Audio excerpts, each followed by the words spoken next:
Samahan niyo ako ngayon sa bayan ng Pateros. Sa pangunguna ng Ahon Mahirap, pinagsama-sama tayo upang magbigay saya at suporta sa ating mga kababayan. May mga papremyo, raffle at tulong pinansyal. Lahat para sa mga Pilipinong patuloy na nagsusumikap. Kasama natin ang mga artistang nagbahagi ng kanilang talento, nagbigay ng aliw at inspirasyon para sa lahat. Nandito sina Jeff Moses,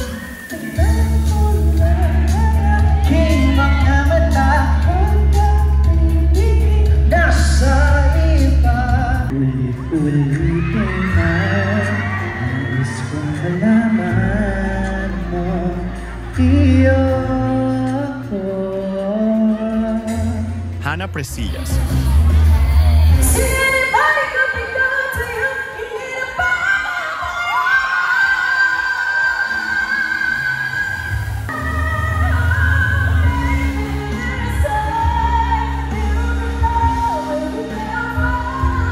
Pepita Curtis,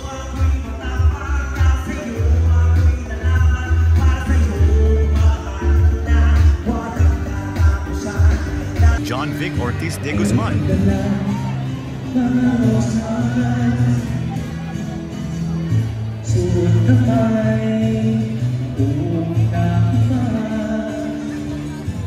Jelay Andres,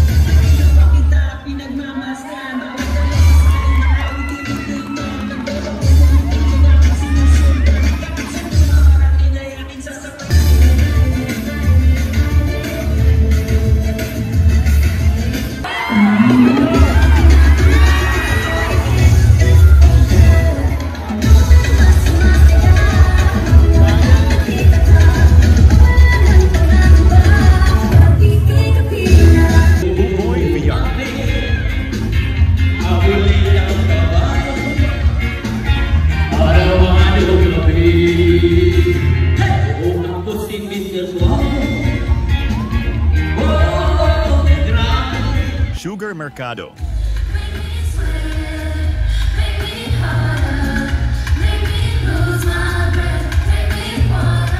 Madam Inuts,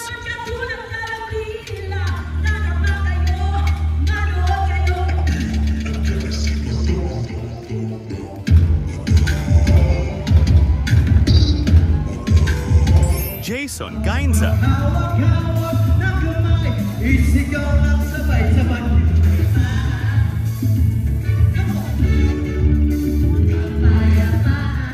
Katrina Halili,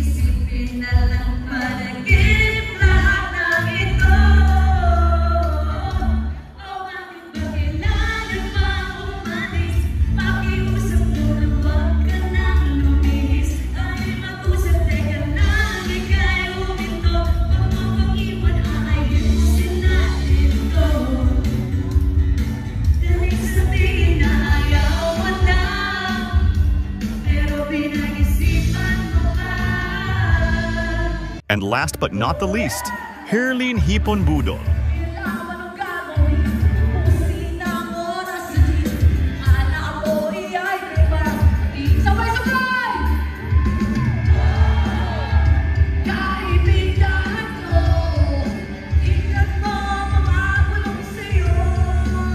Palakpakan naman natin ang mga bayan ng Pateros dahil sa pagmamahal at suporta na ibigay nila sa akin. At syempre gusto ko i-share lang sa inyo kung ano yung mga best 3 experiences ko sa Pateros. One is yung Santa Cruzan.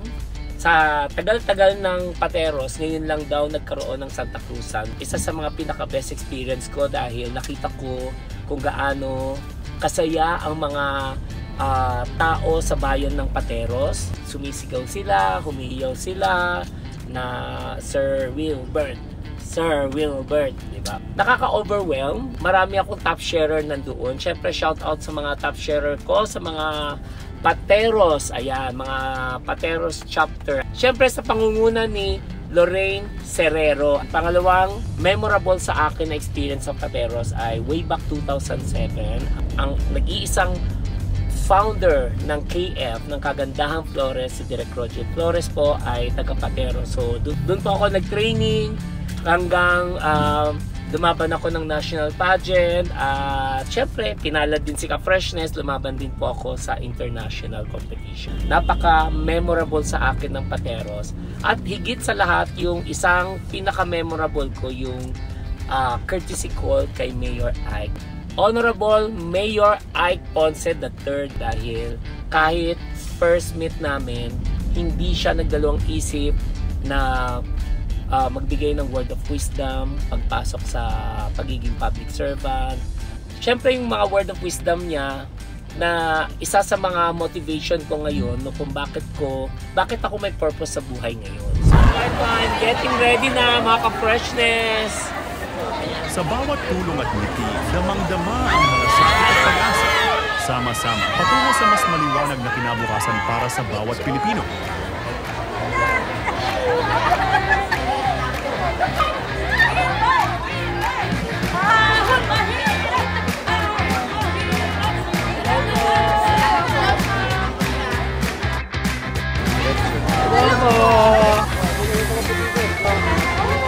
Thank you po. Ay, mga Ka-Freshness!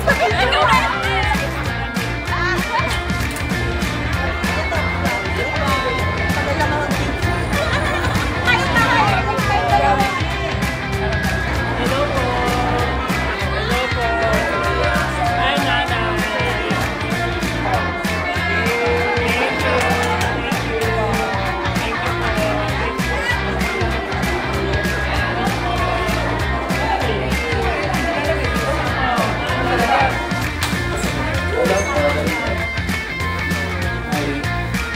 Andiyan si Mary?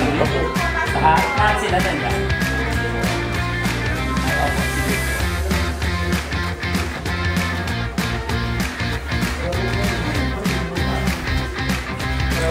Go. Ay, hello po. Ano po? Hello, hello. Ay, hello. Ayan, dito lahat ng Mga sikat na personalidad ng mga advocate. Nagsama-sama para sa proklamasyon ng Ahon Mahirap.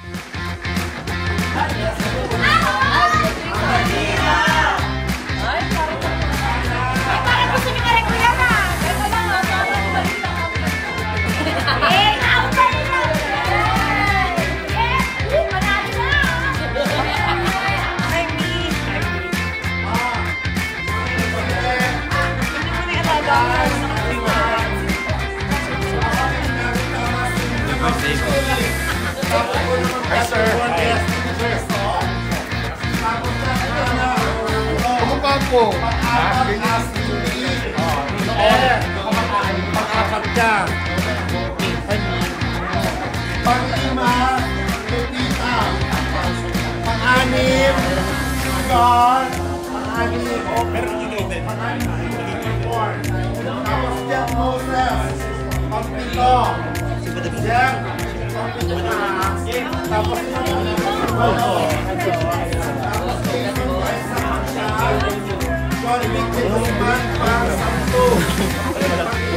Down a good day.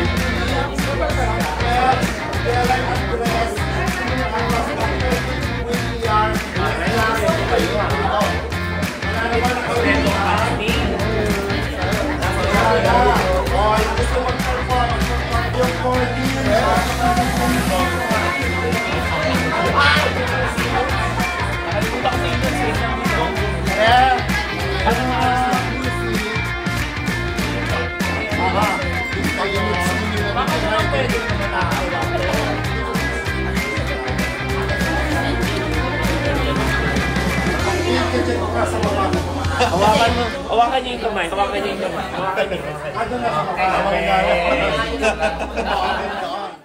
Miguel Ike Ponce III. Kami ay papakilala natin sa isa yan, party list ng mamamayang Pilipino. Wala pong iba kung hindi ang Ahon Mahirap. Alam nyo, ito na po yung katuparan na mayroon talagang titingin sa atin at mag-aaruga sa ating kapakanan. Wilbert Valentino.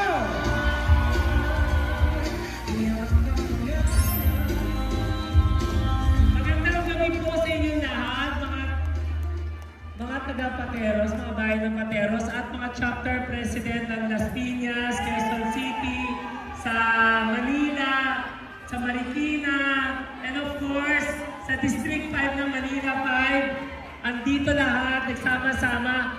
Chapter ng Makati City, I love you po. At sa lahat ng buong tao dito sa bayan ng Pateros. Siyempre, gusto ko muna magpasalamat muna. Siyempre, suportahan din natin po si Mayor Gerald Herman. Palakpakan po natin. Of course, kay Congressman Alan Serapica, nagpaalam na po, pero okay lang po. Vice Mayor John Serapica. Vice, nice to meet you again. Ayan, Councilor District 1, Nene Bermejo. Hi, Me, I love you. Alan De La Cruz. Ayan, isa sa mga joker ng Pateros. Ruel Gatpayan. Perfect. Luigi Marcelo. Of course, si John Onganchi. Ang pinaka-pogi na Councilor, District 1. Don Ponce. Okay? Councilors District 2, Ai Ampe. Hi, Me, I love you. Teng Hoson. Of course, Ian Ponce. Ryan Millares. Janelle Raimundo. Paul Cruz. Okay po. Siyempre, wow, ang dami pala. Kompleto po sila. Sobrang mahal ko kayo. At talagang nag-volunteer dahil pinakita nyo sa akin kung gaano nyo ako kamahal at suporta ang Ahon na Hirap. So, sa mga hindi po nakakilala po sa akin, ako po si Wilbert Tolentino. Isa po akong founder ng Ahon na Hirap. Isang negosyante, isang vlogger, content creator, Rotarian, and of course, isa rin po ako, Rotarian ako noong 2013 at naging Paul Harris Fellow ako noong 2013. At ngayon, isa na po ako ACTS member dahil po sa former chapter president namin ng Rotary Club, si Josie Garcia. So, sino pa si Wilbert Tolentino? Ako po ay isang simpleng bata na may pangarap. Hindi po ako galing sa mayaman. Marami po napagkakamalan sa akin na suplado. Marami napagkakamalan na masungit, stricto. Hindi po totoo yun. Dahil approachable po ako at friendly po ako, reachable po ako. At makikita nyo kapag may programang Ahon na Hirap, lagi nandito ako at mga ibang nominees ay bababa. Hindi kami magpapadala ng representative, kundi kami mismo magka-hands-on at bababa sa grassroots para makasama at makapiling kayong lahat at makatulong sa inyong lahat. Okay? Siyempre gusto ko rin i-share sa inyo kung anong meron sa Ahon na Hirap. Kasi alam natin maraming party list na may mga kanya-kanya magandang hangarin. Ngunit ang Ahon na Hirap ay sobrang unique po, okay? Una, meron kaming social justice. Ito ay pantay-pantay na oportunidad para sa pangkalahatan. Pangalawa, financial literacy. Kailangan natin turuan, kahit lalo na mga bata, dapat ngayon pa lang turuan na natin kung paano hawakan ang pananalapi. Pangatlo, economic empowerment. Ito po ay siyempre kailangan tulungan natin ang mga small and medium enterprises na mga negosyo at of course yung livelihood program. Yung livelihood program, linaunch ko yan sa third to the last YouTube channel ko na pumunta ako sa Leyte at tinulungan ko si Miss Catering. Ginawa ko ng bangka ng Ahon na Hirap. Kasabihan nga nila, di ba? Give a man a fish, you feed him for a day. So kung binigyan ng Ahon na Hirap ng pang-isang araw ninyo, sa palagay ba ninyo, pwede kayong pangsunod? Siyempre hindi na. Parang itinuro kayo maging tamad. Diba? Rather than teach a man how to fish, you feed him for a lifetime. Para meron sila pang araw-araw, pwede nila ibenta ang mga isda na makukuha nila. And of course, meron na rin silang pang-ulam para sa pamilya po nila. At kung kasi yan ng Ahon Mahirap, meron din kami legislative agenda. Ayan. Ang aming una is yung no age limit policy. Yung kahit nanay, kahit PWD, kahit na senior, dapat tanggapin na ang trabaho at bawasan ang mga requirements para hindi mahirapan maghanap ng trabaho. Agree ba kayo doon?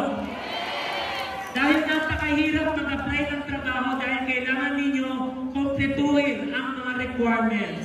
Ito ay isa sa mga nakita ko right now at gusto ko i-shout out ang Shakey's at saka Chowking dahil meron na silang senior at PWD po. And of course, syempre, nung unang courtesy call namin, nagkausap kami ni Mayor Ay, isa po sa mga gustong-gusto niya isulong sa batas na ang pateros ay gagawin ng syudad. Diba? Ayaw niyo ba yun? Na kung tayo ay binigyan ng pagkakataon na upo sa Kongreso, ang pateros ay magiging city. Tama po? Panahon na dapat may boses din ang pateros. Tama po ba? Bilang isang content creator, bilang isang social media influencer, gagamitin ko ang content, ang vlog sa lahat ng proyekto para alam ninyo lahat ng binayad ninyo ng buwis ay napunta sa tamang proyekto. So sana, asahan ko kayo, nasama-sama tayo, tulong-tulong, yakap pangarap, ahon mahirap. Thank you. Ahon mahirap! Ahon mahirap! Sabay-sabay tayo! Ahon! Ahon! Isa pa lakas na ahon! Ayun palagpakan po natin ang mga nawin na ahon mahirap! So what's up mga punas, mga kasmal, mga kabutod ko dyan. Tapos na kami event na Ahon Mahirap. Let's go! Sama-sama, tulong-tulong, yakap pangarap, Ahon Mahirap! Yay! Ahon Mahirap! Yakap pangarap! Please subscribe! Ahon Mahirap! Hey! Bye-bye.